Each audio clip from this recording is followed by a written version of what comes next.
In this section, we're going to look at lambing records and how through recording losses you can improve your lamb health, welfare and production. Health planning is not about ticking boxes and filling in forms. It's about identifying avoidable physical and financial losses.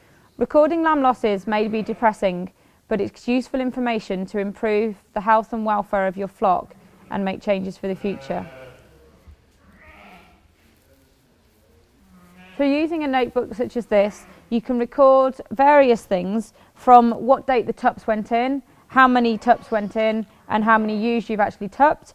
And then moving on to scanning, you can put the date that you scanned, the group that you scanned, the number of barren, singles, twins, triplets, etc. And then moving on to lambing time, you can record if you've had any ewe deaths and why you may have found what the reason was for those, and make a tally. Hopefully you don't have too many. And then lambs, you can also record a tally as to why lambs were found dead. So whether you record it in a flock notebook such as this, on a wall chart or a flip chart, a blackboard, or even through EID, whichever you find easiest for your system. But if you record these losses, you can identify where the weak areas are on your farm and put procedures in place to implement changes to improve your following season. You can use these records on animal performance to make changes to your system, such as changing management practices, modifying the environment, setting up control policies such as vaccination, and devising a protocol in case of a disease outbreak.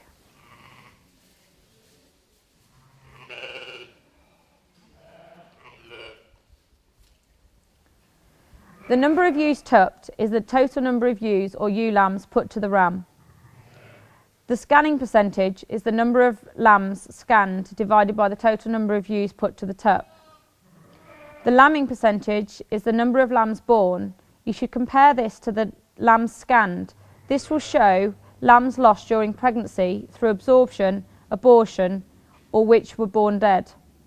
This indicates health problems such as underlying abortion or nutritional deficiencies. When compared to the number of lambs turned out, this indicates possible health problems, hygiene issues, or insufficient colostrum intake. The rearing percentage is the total number of lambs sold, whether as stores or as finished, and if there's mortality in this period, these would be related possibly due to poor worm control in the pasture or diseases such as coccidiosis. You can use these animal performance records along with the information from this table to compare how you've done compared to the national average, and then you and your vets can implement changes for your system to improve things for the following season, to decrease your lamb losses and improve your bottom line.